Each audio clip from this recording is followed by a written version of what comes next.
we can overcome our fears?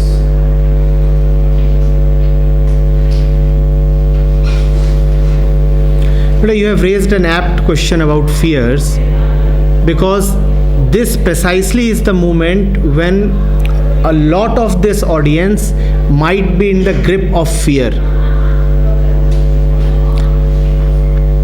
I am exhorting you to ask questions, and many of you are quite reluctant. And the reason is fear. Not that you don't have questions to ask. You surely have questions to ask, but you are afraid. You are asking me how to remove fear.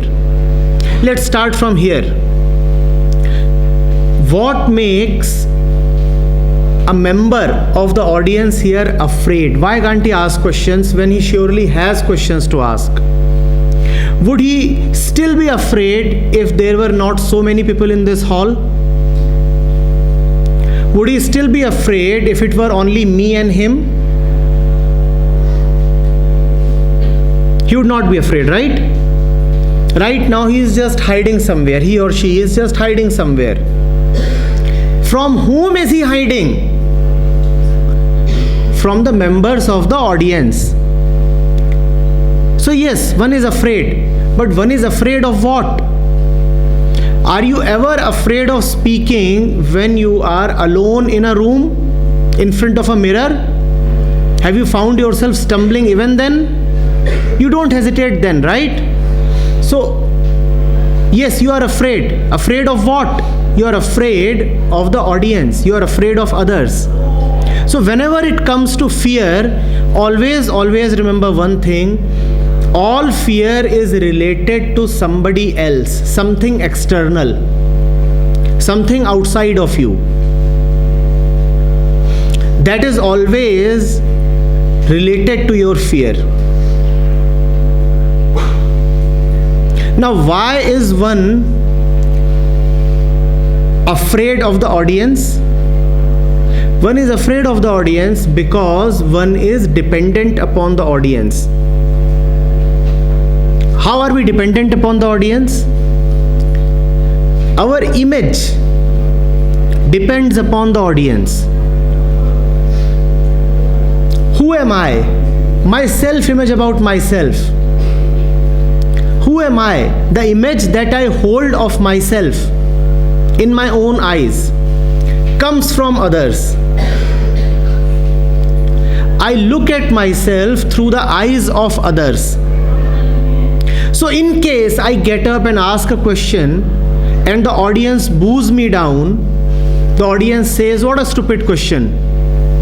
What unpolished language."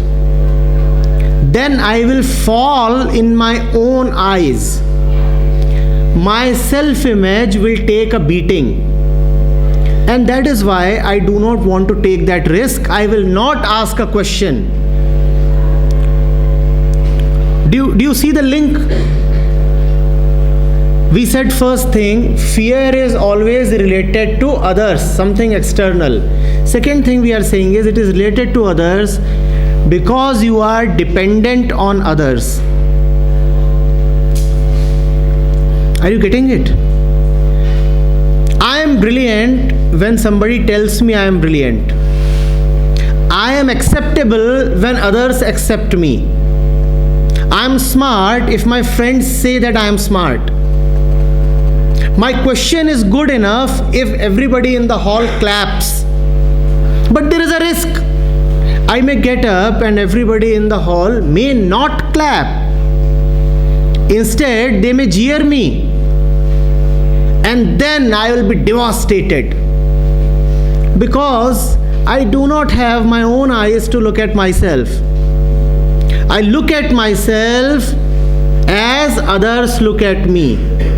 This is called reflected awareness. I am not looking at myself directly. I never examine my own actions and thoughts to see who I am. Instead, I depend on others. My friend comes and says, "Boss, you are a dude." And I say, "All right, you have said I am a dude, so I must be a dude." My parents come and say, "You are very irresponsible." And immediately I internalize their opinion. They have said that I am irresponsible, so it's quite likely that I am irresponsible. when you conduct interviews, you meet candidates and somebody says, I have great leadership qualities. So you ask the fellow, and it is a real life incident that I am narrating to you. The candidate in front of me is saying, I have great leadership qualities. So I ask him, how do you know that you have good leadership qualities? He says, because everybody says so. All my friends say that I will be a good leader. All my friends say that I have good leadership qualities. So I said, it is because your friends say that you have good leadership qualities that you believe that you are a good leader? Yes, sir. So who is leading who? You do not know any independent existence.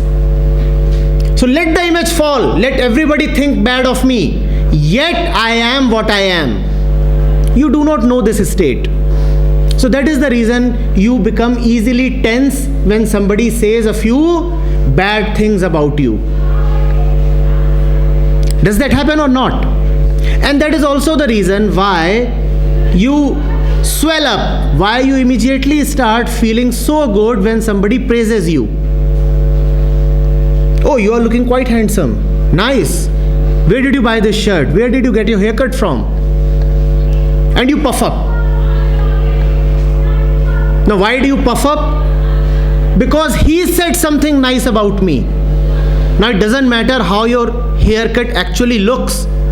It's just that it is acceptable to others, so it must be good. And it is a situation of great desperation, deep slavery. Do you see this? I am so dependent upon the opinions of others. A complete slave I am.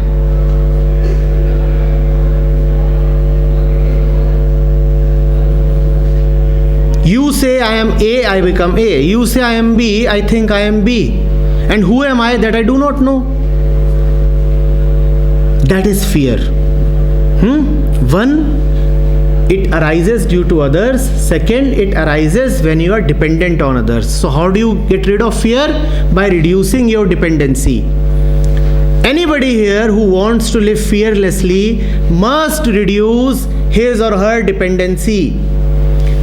As your dependency reduces, you will find that you are becoming more and more fearless. And if your dependencies keep on increasing, your fears will also keep on increasing. Reducing dependencies, finding your authentic self, that is the key to living fearlessly.